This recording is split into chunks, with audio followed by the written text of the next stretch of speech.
Cool. We live. Awesome. Vado, All thanks right, so much good again, stuff. man, for making the time to sit down and talk for a bit with us over the Foundation Project. No problem. Good to go. Good to be here, man. Anything for the Yep. culture. Anything for the culture. And so, for anybody who tuning in or who will tune in, tell us about yourself. Like, who are you? What do you do? What's been the Okay, start of your journey? good stuff. My name is Lavado Stubbs, also known as ConchBoy. I have a production company called ConchBoy Films. I like to consider myself an island visionary. Anything to do with the Bahamas, the Caribbean, I love to portray through my art. I call film is art. I've been at this for a while. I started my company 11 years ago in Toronto, Canada. I went to university in Toronto, and that's when I fell in love with film. And ever since, came back home 8 years ago, and from LA, got some experience in LA as well. But prior to LA, I went to a university. After Toronto, I moved to Orlando, went to Full Sail University, a great film school. And then from there, I went to LA, worked a bit in the industry. I worked on numerous music videos, a Mariah Carey music video. I was on the production team for that. Robin Thicke, John Legend. We did a few things, so I got quite a bit of experience there. And then from LA, I moved back home to the Bahamas. And what I wanted to do was to take my knowledge of what I learned in Toronto, in LA, and I wanted to kind of bring that to our industry here. And that was kind of, even though I started the company 8 years ago in Toronto, I did my first music video. When I came home, I felt that was the real birth because I was able to bring my knowledge to the field and create something beautiful, And, ever since then, I've done quite a bit of productions here in the Bahamas. My goal is to show people around the world that we are talented filmmakers. We can create things on any scale, on a world standard. And it's been an amazing journey, man. The company is ConchBoy Films, very Bahamian. Conch is our national dish. Amen. We live and breathe Conch, so I had to name the company ConchBoy Films. And anywhere I go around the world, I've had opportunities to do projects and film things in LA, film things in Toronto, and in Orlando. And I always say Conch Boy, and they're like, "What? Conch Boy?" they try to pronounce it. So that defines who I am, and it defines who I am as a filmmaker. My culture, our culture, is always in anything I do, no matter what kind of film, music video, documentary. I put an inch of a spice of Bahamas in it. Yeah. Mm-hmm. No, man, that's good. And seeing your productions and seeing your stuff, like that's definitely one of your strongest suits. It's keeping the Bahamas central in everything, Thank you, man. Because I feel like, especially as filmmakers, like it's easy to kind of get lost in the process. It's easy to get lost in the glitz and the glam. But once you have that base, that strong, like, yeah, this is my vision, this is my voice. Like, yeah, the stories you tell just echo so much louder, Thank you, man. Yeah, man, no problem. And for you as a Bahamian filmmaker, what pushes you to tell stories? Because I feel like at the end of the day, when it comes to film and so on, that's what it's about, telling stories, in some capacity or the other. So what gives you that drive to continually tell stories that people want to watch? Right. What I always tell people, honestly, we all storytellers, everybody, because people, I talk to some people sometimes and they're like, I'm not a creative person at all, you find it to be easy to be a creative, but I'm not creative. I'm like, every single person is creative. The only difference is with us as filmmakers is that we know how to take that creativity and tell these stories that you're talking about and enhance our creativity, enhance the story even more. Because if you think about it, as Bahamians, we all have had or have grandparents that tell us stories. You know what I mean? Like my grandfather used to tell me stories about back in the day. We used to sit down in the house when we used to buy our grandparents, they tell us stories. So like I said, we're all storytellers and we all use that vehicle for story to tell, and these stories can either be folklores or it could be true stories, So for me, and especially like I was saying earlier with our culture, it's important because, it's us, it's a part of us, and that's what pushes me and strives me to tell our story even more because, when you look at it, like there's so many stories that we have to tell in the Bahamas, but those stories are not told. You know what I mean? When people look at the Bahamas, they only look at the sun, sand, and sea. They don't know about the people, you know? So for me, like I was saying earlier, I try to use that in ways to tell our stories, in ways of like, say, for example, when I do a music video, you would see colors. And like, if you look at, in the Bahamas, and I'm sure that's around the Caribbean, houses are colors. The people, we vibrant.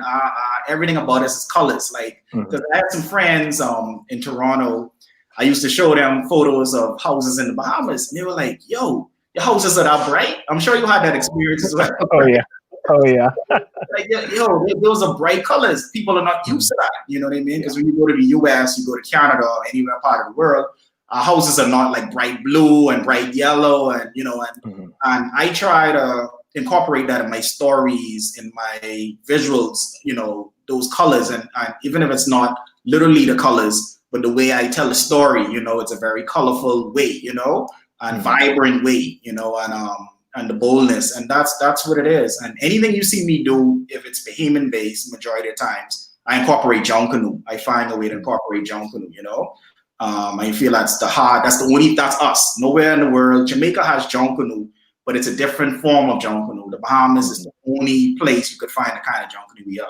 So it's important, man. Like I say, going back to the grandparents telling stories, we all have that in us, and we just use it and we enhance it more as filmmakers, For sure. That's always an experience I have with people that come to visit. They'll be like, yeah, why the houses this color? Why everything's so vibrant? Be like, I don't know. That's what we do. That's who we are. But what's crazy though, Craig, we grow up with that, and we don't even realize that it's something. You see what I'm saying? We don't realize that that's a thing. We think that's something that the entire world does, but it's in us. Like, look at the shirt I wear now. Like, it's colors. I love my colors. Everybody that know me and my style, I'm always wearing floral shirts. I'm always wearing vibrant colors, and that's in our blood, man. As being for sure. And so. And one thing I want to ask you too, with everything kind of going on, obviously we're in this conversation right now around the world about, Black Lives Mattering and the stories of Black filmmakers, Black storytellers, et cetera, and these stories that are kind of lost through history, lost through time, or stories that haven't been told yet. Hollywood's been slowly trying to work some of that into their repertoire, over the years, but obviously it's not enough. And so how important is it to you to tell a Bahamian story? Like, because we're a majority Black country, and for those of us who aren't American, the lesson that lives matter and stories matter still resonates with us deeply, because once we go to the US, we're a part of that demographic. So to tell Bahamian stories, why and how is that important to you? It's very important, man, because like I was saying earlier, our stories are definitely hidden, and when you look at us and African Americans, we all connected, you know what I mean, in the Caribbean. When you look at history, first and foremost, slavery, you know what I mean, we all connected. The Carolinas, a lot of slaves that came to the Bahamas was from the Carolinas, the Gullah, and we have a strong connection. And I feel like we all are one people, we all united, and all our stories drives back to the beginning, you know what I mean? So for me as a Bahamian, there's so many stories, starting with slavery, you know what I mean? You look at Pompey. You heard about Pompey before. Pompey in the Bahamas was led one of the I would say revolt. It could be considered a revolt, but he escaped from Exuma. I think him and 43 slaves. And it was one of the only times something like that happened in the Bahamas. He was captured, but the fact that he did that story alone is amazing. And that defines a lot, because that's our ancestor. And that shows a lot who we are as a people, and how, we are able to overcome things and try to get out of something that may be holding us down. So that alone is an example of that. That's an amazing film. You know what I mean? It's an amazing film, an amazing story. And, that's a story that could be told. And then when you go down more towards our independence, we're led by independence, that's also a stories that could be told. And these stories are very similar to what was happening in America. And like, if I connect it again, even like I said, slavery is a connection. Also, like Martin Luther King. Martin Luther King used to come to the Bahamas all the time. He came to Bimini. Bimini was one of the places he went to. He went and we went fishing, bone fishing, with a very well-known Bahamian bone fisher, Ansel Sanders. And after that, he, unfortunately, that's where, then he went to Memphis, his last speech. And, unfortunately, what happened after that.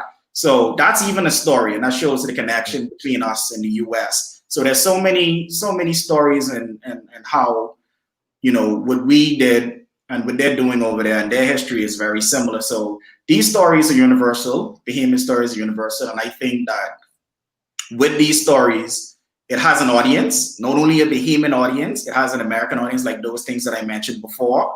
There's a lot of Americans that would watch our story, people in Europe that would watch our story. People are just interested more than the sun, sand, and sea, because I remember back in the day when I first moved to, I think, where would it be and where it was when someone approached me and said this? I think when I moved to Canada, people really didn't know anything other than the sun, sand, and sea. They thought the Bahamas was just hotels, you know what I mean? So we need to tell these stories. We need to, and it's interest from people. So that's why it's important for me to tell these stories, because I feel like us as Bahamians, there's so much history that needs to be told to the world, Yeah. For sure. And that's just another method of storytelling, like you said, like our granddaddy, our grandma will tell us these stories all day, but they ain't gonna be around forever.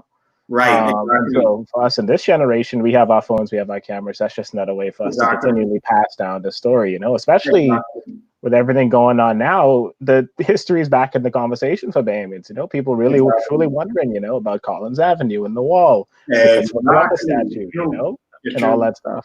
Yeah. And so the stories, we just had holiday the other day. Yeah, exactly.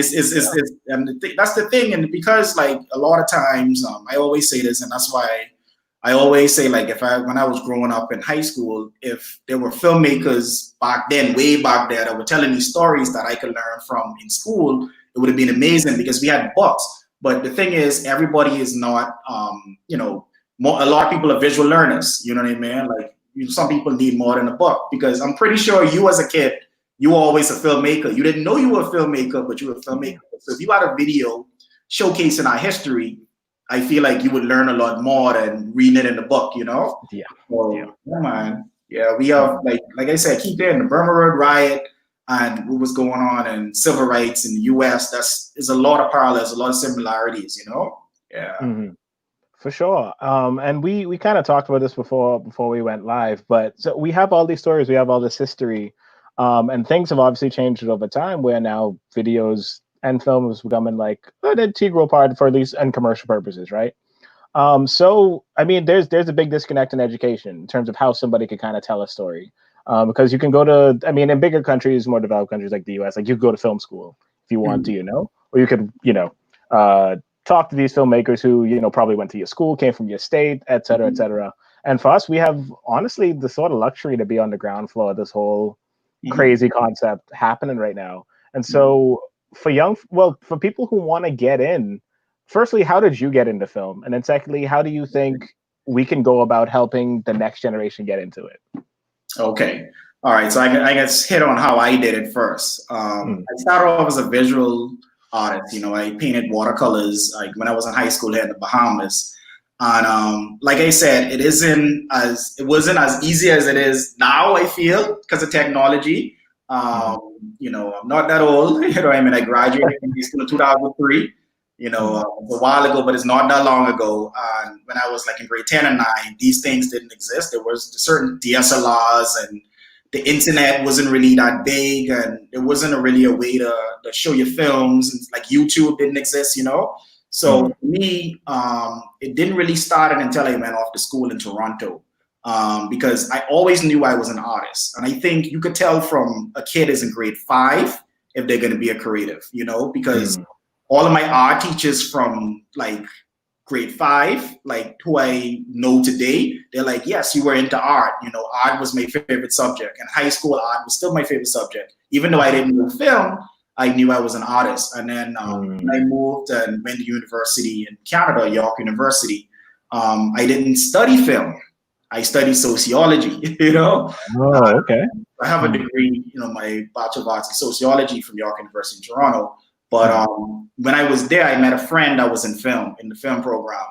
And I realized when meeting them, I went on set with them for one of their school projects. And ever since, my love for film that was it. It was no turning back. I knew this is what I wanted to do. And like I said, because I didn't, back then, it wasn't really like how it is now, a lot of Bahamian filmmakers, I had no examples. So I knew, like I would watch a movie and be like, oh, I could do this, I could do this. So not until I moved and met a friend that kind of mentored me, I learned how to become a filmmaker. And I didn't look back since. It was the best decision I ever made in my life. I did a documentary on the Bahamian dialect back in the day. And yeah, it was the first kind of film I did for a film festival. And Biff had a competition. I got accepted in Biff. And I remember this is when I graduated from university in Toronto. And I had a job offer, a big job offer for a marketing company, entry level. So I had to make a choice to either go to my screening in the Bahamas or take that job. What do you think I did? God. I went for my dreams, and I didn't look back then in 2020, and I'm still living my dream. And that was the best decision I ever made, And that doc, and watching the screen and going to the screening at Biff. And if people out there don't know what Biff is, it's the Bahamas International Film Festival. It's a big film festival in the Bahamas. And just sitting there in an audience and watching my thing in the screen an audience for the first time, it was amazing. It was an amazing experience. And then also my love for music videos started as well in Toronto. I did a video. That's where my style of one takes started. I did a video for an artist that was in Toronto called KJ. Repeat. And I did that video. I funded it myself. That's one thing I would tell young filmmakers that you should do. It was a good friend of mine. So I told him like, hey, I want to do a music video for your song. He's blowing up in Toronto. And I was like, you know what? I'm going to fund this myself. I figured out how to fund it because I had to prove to people that I could direct. And I did it. And the video was a success. It went on to play on Much Music, which is like MTV Canada. It did things that I want to do. It won awards, things that I wanted. It was ever since then, people were like, all right, you're a filmmaker. It was a one take. It was my style, what I love to do. When people know my work, they know that I love one takes. You know what I mean? One take mind. Yeah. Exactly. It's hard to do. And when you accomplish it, it's a big accomplishment. So to say all of that, my journey was these different things. Like I said, going back, making the decision to not take that job. It might not be everybody's decision or the right decision, but I felt I wanted to chase my dreams. I didn't say like, let me wait a couple years to chase this dream. I went to chase the dream. So taking that direction and taking that leap to take my dream was a good thing. A good advice I would say to people in grade 12 now in the Bahamas. You take that leap. Don't be afraid, And also, if you have certain projects you want to do, fund it. Fund it yourself, because nobody's going to give you the opportunity other than yourself. So I went out and I was like, I'm going to fund this music video. I feel confident in it. I know I have a good idea. I know what I want to do. And I worked. And the thing about Canada, you could get like a 3-year work permit. In the US, it's only 1 year. Only 1 year. Yeah. But I had a job. It wasn't like the job that I got the offer with. It was like a full-time job, but I had like a part-time job at the time, working retail. And I saved up and I was like, I'm going to fund this music video.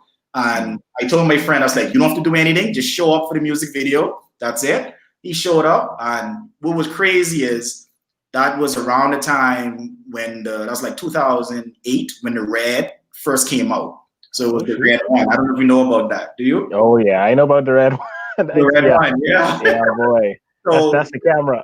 Yeah, so we shot in the Red one, and if you know, it was heavy, and it was so early on, it would malfunction a lot. So we filmed on that. The DP that did that, DSLRs were just coming out around that time too. He was going to shoot on a DSLR, and then he was like, "I have a surprise for you." And I showed up on set, and he had a Red one. It was crazy. Especially for the time. Shoot. Yeah, and this is when Red was just the thing. It just came out, and it's like, oh my gosh, the digital cinema camera. So we did that, and I was able to accomplish that. So like I said, for any young Bahamian that's listening to this now, I would say don't wait for film school. Don't wait for anything. If you're in grade 12 and 11, you have the opportunity now because the DSLRs exist. You can shoot on things like back in the day. In order to get sort of a film look, you had like a lens adapter. You had the HD camcorder to kind of get that look that you want to use certain lenses. So nowadays you have DSLRs, you can attach whatever you want to it. It's the technology is there. It's a different world. If I could go back and I had this thing, I would start from grade 10. So you could start from now. You don't have to wait. You know what I mean? You don't have to wait to pursue your goals for film. No, for sure. I wish I had gone off to school, more so just to leave than to actually learn anything about film. But I definitely went the job route, and I wish I had started out early. Huh? You mean you went to film school? You went to film school? Yeah, I went to film school up in Virginia. But before that, I did the job route. I was with counselors for a good while. Oh, okay. I didn't know that. Good while. How long were you there? Shoot. That's where I first started. I was there I started taking up some hours there when I was, 14, 15? That's good. You were a real one. Yeah, man. I know they're good people, man. The consulate. They're good people. Yeah, no, man. That's amazing that you were able to start there from like 14. You know, it wasn't my choice, but it was something for me to do. It was a summer job, and then I went on the movie for about 2 years before I went. Oh, that's even better, man. Yeah, man. Get that experience. But yeah, you gotta start it. But before even all that, it was Windows Movie Maker on my computer. Cutting up YouTube videos. Yep. What school you went to there? QC. Oh, QC. Okay. Yeah. So you were in school. It wasn't really no film programs and no film after school programs or anything, right? Okay. No. I was the odd one out. Because like you said, definitely was a visual learner. And I was not a book person. So if I studied, it would have to be find one video on the internet that taught me how to do X, Y, and Z and watch it. And at the time, I didn't think that would translate into filmmaking until I got my hands on a camera, at the counselors. And so everything you said definitely resonated with me because, you're not, that you like videos and stuff, but the filmmaker label really don't hit until it hit. It didn't hit. When it hit, that's it. You can't think nothing else. Because I always say, when us filmmakers get together, and if somebody in the room is not a filmmaker, they'll be like, "Oh my gosh, what are these people talking about?" Because we get into it. It's like a fraternity, When you love film, you love film. I could sit in the room for hours and talk to filmmakers about filmmaking, and we watch movies a different way. So, if you watch movies with people that are not filmmakers, we pointing out certain things, like continuity or that lighting is a little off. Why did they use that shot? Is a jump cut, So for us, we live and breathe it. And I think that's what's going to grow our industry. The more we get these young kids to live and breathe it, it's, For sure. And I want to kind of flip the script a bit. So talking about the passion of filmmaking, and filmmaking is you need that passion because boy, if you don't have that passion, filmmaking can beat you. It's a process. It's a trying process, but it's worth it. But in the process of filmmaking, you have pre-production, production, and post-production to get something done. And because education is still something that kind of needs to be worked on here, I find that pre-production is definitely the thing that people usually ask questions about and the thing where people don't spend enough time. So what are some of your thought processes in terms of going from I want to do this video to doing this video to this is now the finished video? How important is it for you to develop that idea to the point where you're comfortable to go on set and be like, "Waps, I'm ready to go with this one take," Right. So you mean my process or what exactly? Yeah, your process, taking a video from start to finish. That's the simple. Yeah. Well, one thing, and I think it came along with getting that experience. Like I said, being in Toronto, Orlando, and LA, and during the times when I was in Toronto as well. What I didn't say before was before film school, I was a production assistant. Similar to you too, I did the film school sort of afterwards, but it was just a little bit more early on. It wasn't that long. I did some production assistant work a lot in Toronto. I worked with Food Network Channel, Restaurant Makeover, a lot of those great Toronto directors. I worked on some of their videos like Director X, RT, and I got some experience on them early on. So it's that experience definitely was helpful in terms of me gathering my process now, because I watched how they did it. And like I was telling you before, when I came back home, I said I have to do it the way they did it. I can't half step it. The reason why their work is great is because their process. So even my first music video, the one I told you with the one take, what I did was I did a storyboard. And that's one of the things that I try to teach young Bahamians that want to get into film, is how important pre-production is, down to not only your treatment, but your storyboards. You know, there's so many clients that I showed like my proposals and I did storyboards, and they're so amazed. They're like, wow, because a storyboard literally is the visuals before you get to the filming. It's your blueprint, you know what I mean? It goes along with the script and your treatment. So I'm very heavy with my storyboards. Your short list is very important. I also have a short list. A short list may not be something that a client understand, but I could like kind of communicate that with my cinematographer and my crew. That's very important pre-production. It's just planning to the T. You know, if anybody who work with me, they know I like to do a lot of details. Like I've shot an ad before, a period piece for DTC before, where we went from back in the day straight on. So I would search the Bahamas to find an old beeper, to find a retro car. So because of my projects is so complex, I have to do proper pre-production, you know, and I do that. I do a lot of work for pre-production before I get to principal photography production, you know? Yeah. For sure. No, that's a big part of the process. And being a post-production boy, pre-production is as a must. Exactly. And make it easier for you guys in post, you know, like I try to make it as easy as I could. You know, even a lot of times if I have opportunity, if I can get an editor on set, and have the editor on set, it helps a lot too, because you're watching what's happening, you know, and you know what the outcome is gonna be as an editor, you know, and I can translate that as a director, you know, very, very good, you know. And that's one of the things that we were talking about earlier about opportunity and stuff like that. It's like we definitely need to fill more positions in the Bahamas. You know, we need way more. Like we need people to like, because we have a lot of people that are in cinematography and directing, but there's so many other positions in film.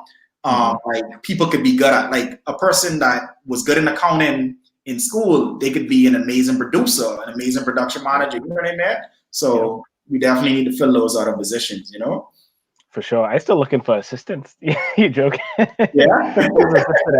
An assistant editor would be amazing. But yeah, no. If you search, there are people, because every day, like I said, I've been home now from LA 8 years, and every day I meet a new person, or I meet a parent that say, hey, my kid just graduated, they're doing this in film. So they're there. We just need to find a way to have a network. I know the Bahamas Film Commission had a directory back in the day. They had a directory. I don't know if you know about this, but they had a directory for foreigners who want to film in the Bahamas, that all the filmmakers. So somehow, I guess, if they could kind of create that again, or we find a way to have that directory, because there are people out there. You could find an assistant editor. It's just you have to find where that person is. Find them. Yeah. That's the biggest thing. And on that note too, well, I got two questions. I got the first one first. On the note of positions, why director? You know, talking about the passion of filmmaking, there's a lot of ways you could kind of be involved with the story, but why were you drawn to directing, which is more so what you do now, versus, you know, a DP or a storyboard artist or anything across the board? Right. I think, you know, early on, the people I admire were directors, you know, like first and foremost, Spike Lee, you know what I mean? Spike Lee. So I think that's kind of the reason why I lean it more towards directing. When I understand the job of a director, it's ultimately the director's vision, and the team is bringing that director's vision to life, you know? And because I was a creative, I was an ideas person from the very start, you know, it was like, I have this idea. So like when I did my friend music video back in the day, it was my first kind of directing thing. And I was like, I have this idea. So it's ultimately direction. It's I have to bring it to life, you know? So I love cinematography, I love it a lot. I consider myself to be a director that loves cinematography. So I work with cinematographers that love to be cinematographers and love what they do with cinematography. But I don't think I wanted to get into cinematography because for me, the key and the core of cinematography is very technical. It's more math, honestly. You know what I mean? Yeah. Cinematography is math, you know? So for me, I wanted to be more of that free sort of directing, sort of controlling the creative and moving the creative and changing as I go. And I think that's where my love for directing go. But also being a production assistant, I learned, because like I told you, I worked under a lot of directors in Canada, in Toronto, and I seen what they do. And that kind of really assured me even more that this is what I want to do, I want to be a director. And I actually, from then on, I just focus on directing, you know what I mean? I focus on being a director and how I can better myself as a director. And it's crazy. I've seen over the years, I've seen my growth and my knowledge from the beginning when I first pick up a camera to now. And I realized that I have a style, I have things that I like, ways of directing, because there's so much different ways. You direct adults, you direct kids, even situations I had before where as an animal, you know what I mean? It's you realize that, you know, that you could evolve in what you do. And I figured myself, if I concentrated on one thing, I could just get better and better in one thing. But I also do produce. And I produce because I have a production company and it kind of forces me to produce because I'm the owner of the production company. And, you know, they're two different things. But, you know, directing is definitely my first and foremost true love, the creative. Whereas producing is more the logistics and, you know, and stuff like that. So, yeah, I never look back, you know. But don't keep in mind, I always tell young people who want to be directors, you have to know all fields. That's the key of a director. You know what I mean? Yep. So, you know, a lot of people that know me, they know I direct, but they don't know, like, I started off editing, shooting, and everything as one person, you know, and I eventually get to the point to where I can only concentrate on directing. I work with editors and I collaborate as a director with editors. I collaborate with cinematographers. So it, you know, it took a while to get to that point, you know, but I did everything myself as well. So I understand editing. I understand cameras and cinematography because I did that, but my focus is directing, you know? No, that's yeah, you got, like you say, yeah, I mean, you got to know everybody else's job, but you also got to find where your passion is, and know that's really cool. Yeah. You know? And so like, why directing, but why the Bahamas? We talked a bit about like you know, being between Canada, LA, here. Now you've been back for 8 years. What makes you want to stay? What does the Bahamas kind of offer you to the point where you could be like other than it being home, you know, what have you found so special as a filmmaker to continue working and being here? Granted, you can still go wherever you need to, but what makes you want to stay here and not book it, you know, first flight over to Toronto and stay over there? See, that's the thing. Like I was saying earlier, I feel like now it's a renaissance. You know what I mean? Like we creating history.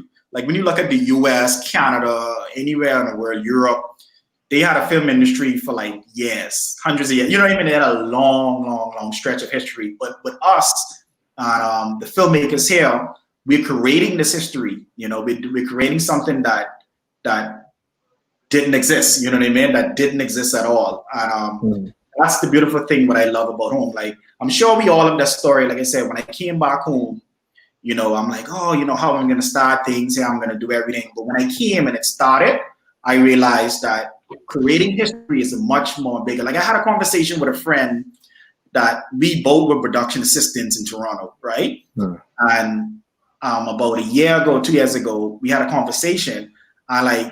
Because I was home, I was like, oh, you know, this person was working on all these different things in Toronto, but they were still trying to get going, you know. And the thing they was like, Lavado, they've been watching what I've been doing over there. It's like, Lavado, you are doing it in the Bahamas, you know? And that's special. We can look at that. We could say, like, in our country, we're the creators, you know what I mean? And that's what kept me here and kept me grounded.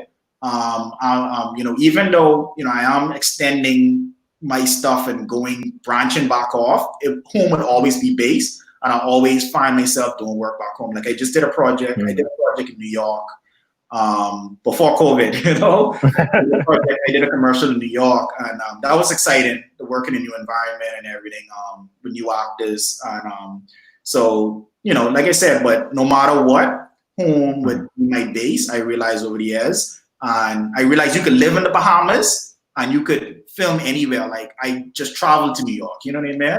So that's the exciting thing about it. Yeah. No, for sure. And that's one thing I keep telling people too who will ask about wanting to come back home. It's one thing to be in a place and get locked there. It's another thing to come back home, still have home, and still work with people from everywhere. Like I still like have shoots other places. I still work for companies on a contract basis, Exactly. Yeah. You could be anywhere. You could be living in somewhere remote in the world and you could still work with people around the world, and I realized that. I think people sometimes, we all had that. We all had fault. We all had that when we were younger. We thought, like, okay, you got to move out to do it. You know what I'm saying? You can't be in the Bahamas doing it. And then we realized when we're here doing it that we are. And like I said, the key to it is that we're gonna be a part of history. You know what I mean? They're gonna write that Craig did this back in the day. And actually, what I want to encourage Bahamian filmmakers is that the Bahamas archives are actually encouraging us to document our stuff because of this. I've known some of the archives and they're like, Lavado, we need you to give me your articles and anything like that because we're part of history. What's crazy is at the University of Bahamas, I had a student approach me. They wanted to write an article and include me in it. And they didn't have much resources in their library. So we need to give our resources, our music videos, our commercials. We need to do something about it. In fact, I can try and make that a priority to get all the filmmakers in the Bahamas to kind of give our resources to that library because anything they could research on Bahamian filmmakers. And I was like, that's interesting. Yeah, shoot. Yeah, no, we need. Yeah, that's another method of story. So one question I always ask people is, financial lucrative. Well, being financially lucrative. Do you find that what we do is financially lucrative as a filmmaker in the Bahamas? It is. I tell people, I always tell people. I've said it a lot of times in interviews.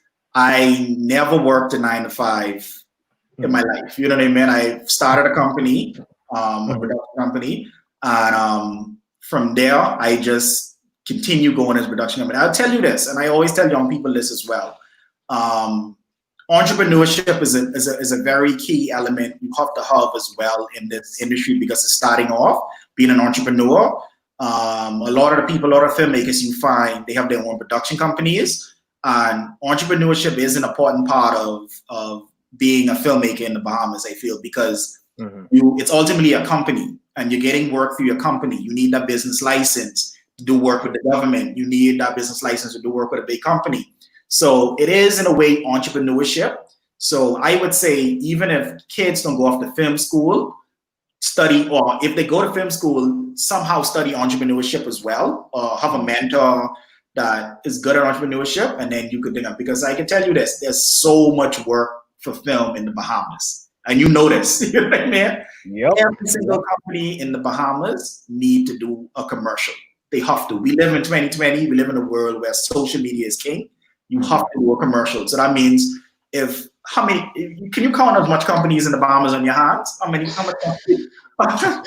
companies in the Bahamas? Yeah. I saw, I talking about from here to Nagua. Yeah. They all need visuals. So there's no way a young person could come and say there's no work or like they don't want to do this because it's not a lucrative business. It is because there's so many companies that you could do work for. And to say that because in film, it ain't just obviously commercials. Film is films, commercials, music videos, documentaries. So what I'm specifically talking about is commercial work. You know what I mean? Either corporate work or, basically corporate, commercial work. Yeah. It's big business and commercial work in the Bahamas, That's how you pay the bills. It does. Yeah. Need to pay the bills. It's true. Yeah. And the film, I feel like film-wise, it is growing. You know what I mean? Because there are feature films that was created in the Bahamas, and that's a whole industry in its own. And I got a shout out Korea and Kareem, the pioneers when it comes to feature films and getting the feature films out in the world internationally, and that's a business as well. And And that's a way, another path, and then, and even I tell people you could do feature films and in between do commercials, you know what I mean? Because commercials is a more fast turnaround of business, Yeah. Mm-hmm. No, for sure, especially with COVID hitting.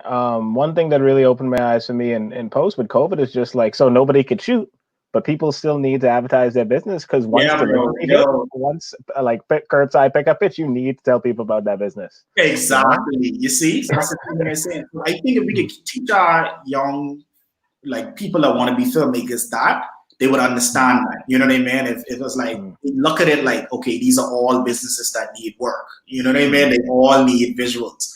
Because like I say, back in the day, it was a little different where radio was king. Companies do radio ads. They didn't understand film. They don't understand film as much. And like I said, there weren't, like you said, the growth and stuff like that. It wasn't really there. It was just more like, let's shoot a commercial at this place and this person talking to the camera, you know what I mean? About the commercial, and like there weren't really stories. And I think when I came home, that was around like, that would have been like would have been two Olympics ago, the 2012 Olympics. I did some stuff. That was the first kind of Bahamian commercial. I don't know if you ever saw this before. The first Bahamian commercial I really did was, it was a BTC ad with the Golden Knights, featuring the Golden Knights. And, yes. I did see that. That was the first sort of commercial coming back from LA that I did. And the cool thing about that was, before then, there weren't really commercials that were telling stories. I love Nike commercials. I'm in love with Nike commercials. My goal is to make a Nike commercial one day. Nike commercial, I love what they do. Their commercials are always innovative. And the reason for that is they use one agency for years. One ad agency does all their commercial. Outsource their commercials to production companies, and they created an ad agency for years. So I wanted to do something that was like a Nike commercial, and I felt that was kind of the changing point, where it wasn't like just somebody talking to the camera like, hi, welcome to this company. It was more of a story. I told a story of these little boys, Bahamian boys, running bare feet, where we know our Bahamian culture, and then they turn into the Golden Knights. I'm sure the Golden Knights ran bare feet back in the day, Ariana Vanderpool, there was a little girl learning to swim, and I felt the need, and that was my big opening. And when I did that, that opportunity led to so many things, because I was able to give me the opportunity to prove myself on what I do in filmmaking, So you have to tell those stories in a unique way, and that's definitely the change, For sure. So as we wind down, obviously, well, it was COVID happened. We kind of coming out of it slowly now, but what's been some stuff you've been working on, I guess, in the midst of COVID? Because all us been scratching and itching to go on set and stuff, but of course we had that like month, 2 months, 3 months where honestly, you got to sit down, take a breather, and probably try to learn something new. So what's some stuff you've been taking your downtime to kind of tweak up? I actually, I always look at things, it's definitely a horrible thing that's going on right now. But, in a way, it's some silver linings as well, where we're now not on set every day. We're like home, concentrating on things that we're passionate about. And one of the things that I've been really working on was, because I do a lot of commercials, a lot of documentaries, a lot of music videos, but I'm now getting into the narrative world, more into stuff. Even though I've done narrative stuff in commercials and music videos, but more into full-blown film, So I've been writing a lot. A lot of things that I had on my mind, but I would be so busy with work, I had the time to really sit down and concentrate on, okay, I want to do this film, I want to do this. So that's what I've been using the time wisely, preparing for that, to get into that world. Yeah. Gotcha. Yeah, no, like you say, we'd usually be on set all day or trying to tackle out this project and this project and this project. Passion projects, Yeah, exactly. The commercial work, client work is always good, but obviously with your passion projects, it's whatever you want to do. You know what I mean? So passion projects is key. Even some of the biggest directors in the world, when they're creating a film for like a big studio, it's not really a passion project. You know what I mean? Some people get to produce their baby, their feature film baby, but passion projects is what it's your style. It's what gets you out there. Like I did a video back in the day for Happy, for Pharrell Williams song Happy. And that was a passion project. It wasn't client work. It was like, I want to do this. And that blew right up, you know? So I'm getting back into, like I said, getting some passion projects out and more leaning more towards the narrative world. I'm excited to get into that and show the world a lot, you know? Because filmmakers, you always want to keep flowing and evolving and finding ways you could challenge yourself as a filmmaker, you know? And that's why people like Spike Lee, I admire, because Spike does music videos, he does commercials, he does films, he does stage plays, he does so much different medium and different things in the film world, which is great, in media world, which is great, and that's kind of how I want to be, you know? No, for sure. That's super important. And you just got to keep growing and keep evolving. Correct. So my last question for you is, especially as a director, what are some of your favorite films? What are some of the stuff that you watch and be like, yeah, no, this is an integral part to my growth, and these are like sort of the movies I love. Because I know you mentioned Spike, and Spike is a director. Exactly. Spike can make a movie, boy. But so what are some of your favorites? Well, definitely, you know, Spike, you can talk about Spike all day, you know. You know, but if I would say my favorites from Spike would definitely Do the Right Thing and Malcolm X. You know, Do the Right Thing because what I like about him is he told the story from his environment, and that's what makes a good film. It's your personal story. And me as a Bahamian, some things that I want to do, that's Bahamian, because I live and breathe Bahamas, like he live and breathe New York. That's why Do the Right Thing was so successful. So that's what I admire him. And then Malcolm X, you know, I love biopics. I love period pieces, and I love biopics and stories on people that I admire. And that's another reason why I love that film, and that's one of my favorite films. But one of the films that actually really turned me into a filmmaker is a film called City of God. Director Fernando Morales. That's a movie. That changed my view, like, on filmmaking totally. Everything. I recommend anybody that's, you know, that's into cinema, or if you're a filmmaker, watch City of God. The cinematography, you cannot have anything to say about it. The direction is on point. The editing is on point. The story is on point. There's nothing in that film a critic could say is bad. I think, honestly, to me, it's one of the best films ever made, you know, and that changed my life. That's one of my favorite films ever. And then other than that, when you go into, I love music videos. I love it. So Spike Jonze, and many people like Spike Jonze, is a feature filmmaker, like the movie Her and things, but I love his music video work. He's good. He's freaking good. He's good. Yeah, he's amazing. And he was always different from the beginning. You ever watch a music video by the Fireside called Drop?